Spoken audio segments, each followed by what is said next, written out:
Jangan lupa subscribe.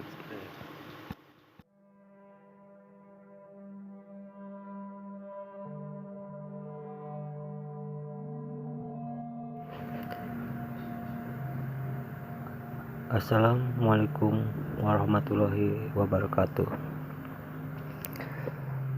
Sekitar tahun 2004 datang keluarga kecil yang pindah di Pulau Jawa yang berasal dari Jakarta.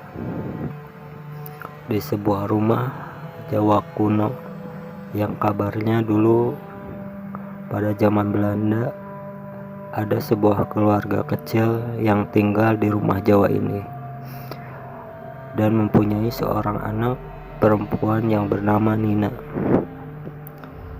Karena demam tinggi dan tidak sempat menciptakan lagu serta menyanyikannya untuk Nina, akhirnya Nina meninggal dunia.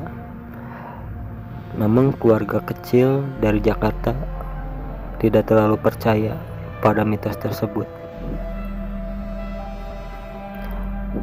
Ketika sudah sampai di rumah Jawa tersebut, Wina yang masih 6 tahun, anak dari Yoga dan Pina, akan menempati rumah Jawa tersebut. Saat keluarga kecil ini sudah sampai di rumah Jawa ini, dan Wina pun mendengar suara nyanyian Nina Bobo yang dibawakan oleh seorang wanita di dalam kamar dan merdunya. Wina lalu menceritakan kepada ibunya yang sedang beres-beres.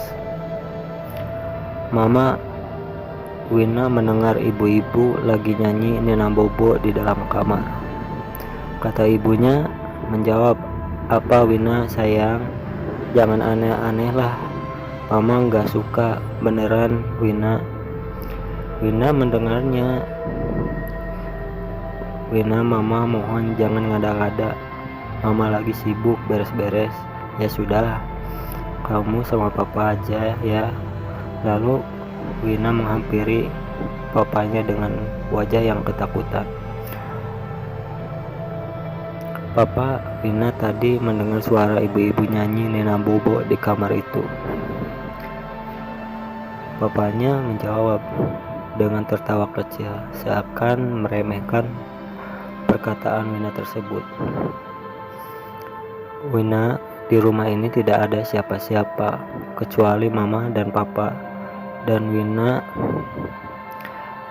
kalau Wina tidak percaya, ayo kita ke kamar yang katanya Wina ada hantunya." Lalu Wina diajak ayahnya ke kamar yang membuat ketakutan. Pas sudah di depan pintu kamar, Wina mendengar teriakan-teriakan kecil, namun papanya tidak mendengarnya. Ketika papa Wina akan membukanya, Wina berusaha mencegahnya. "Papa, jangan dibuka." Ketika papanya sudah membuka pintu itu dan melihat ke dalam, tidak ada apapun. Yang ada cuma ranjang, lemari, dan lukisan seorang anak kecil. Lalu Papa Wina menghampiri Wina dan mengajak ke dalam serta memberitahu bahwa tidak ada apa-apa di kamar ini. Dan Wina pun ditawari ayahnya untuk menempati kamar tersebut. "Wina mau kan tidur di kamar ini? Bagus loh kamarnya." "Wina gak mau, ayah aja di sini, ada hantunya." "Wina, papa kan sudah bilang hantu itu tidak ada, jadi Wina gak boleh takut lagi." "Papa ngerti kok, Wina belum terbiasa dengan rumah baru kita." "Ya sudah, Wina ikut bapak ke taman ya." Jawab Wina. "Iya." Masih ketakutan. "Iya Papa." Saat akan meninggalkan kamar itu, terdengar lagi suara nyanyian Nina Bobo oleh wanita misterius itu. Wina bingung apa yang harus ia perbuat dan harus bercerita kepada siapa bahwa rumah yang ia tinggali bersama papa dan mamanya itu berhantu.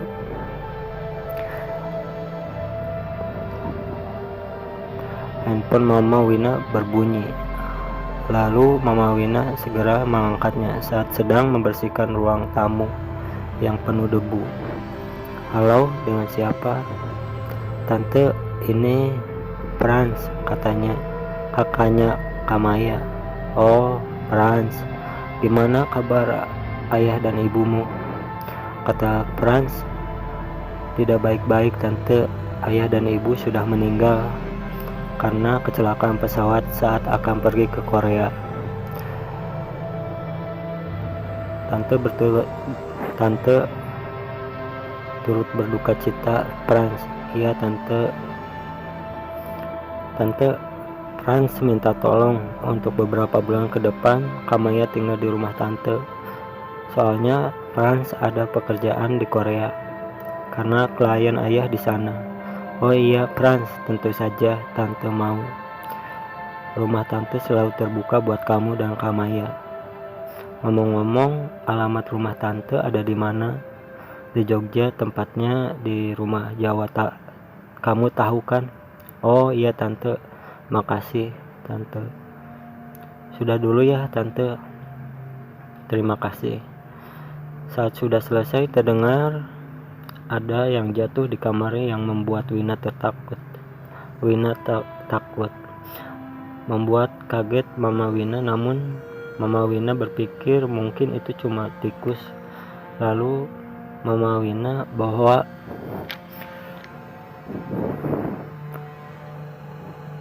keponakannya yang bernama Kamaya akan tinggal bersama dia. "Papa, Mama ada kabar buat Papa." "Apa, Mama?" "Sepertinya penting sekali." "Pak, masih ingat ke Kamaya, keponakan Mama yang ada di Batam?" "Oh iya, Papa ingat, Mah. Memang ada apa dengan Kamaya?" "Kamaya mau tinggal satu rumah sama kita karena Franz mau ke Korea mengurusi kerjaan ayahnya. Nasib mereka sungguh malang, Pak. Harus ditinggal ayah dan ibunya untuk selama-lamanya." Papa Wina kaget saat mendengar kabar buruk itu. "Berarti di sini ada yang menjaga Wina dong, Ma?" "Iya, Pak. Wina senang kan Tante Kamaya akan tinggal bersama kita." Wina hanya tersenyum karena waktu semakin sore Wina dan kedua orang tuanya masuk rumah sebuah tempat tinggal yang mewah dan besar singgahnya dua saudara yang tinggalnya oleh kedua orang tuanya karena kecelakaan pesawat. Kamaya, Franz serta para pembantunya berkumpul di ruang tamu karena Franz akan memberi tahu bahwa Kamaya akan tinggal bersama tantenya di Pulau Jawa. "Selamat malam. Di sini saya akan memberikan informasi penting, yaitu Kamaya akan tinggal bersama Tante Wina yang saat ini beliau tinggal di Pulau Jawa, tepatnya di rumah Jawa." Kamaya kaget saat mendengar keputusan yang diberikan Franz untuknya, karena sebenarnya Kamaya tidak ingin pindah, sebab masih ada para pembantunya yang masih bisa mengurusi segala keperluannya. "Enggak, Kak. Kamaya tidak ingin pindah. Kamaya masih pengen tinggal di sini karena almarhum ayah dan ibu belum kena 10 hari. Kakak tahu Kamaya ini yang terbaik untukmu, karena kakak akan pergi ke Korea untuk menyelesaikan bisnis ayah di sana. Kakak mohon." Kamaya terdiam sejenak tanpa satu kata pun. Salah satu pembantunya terlihat khawatir dengan Kamaya, seperti mau memberikan informasi penting.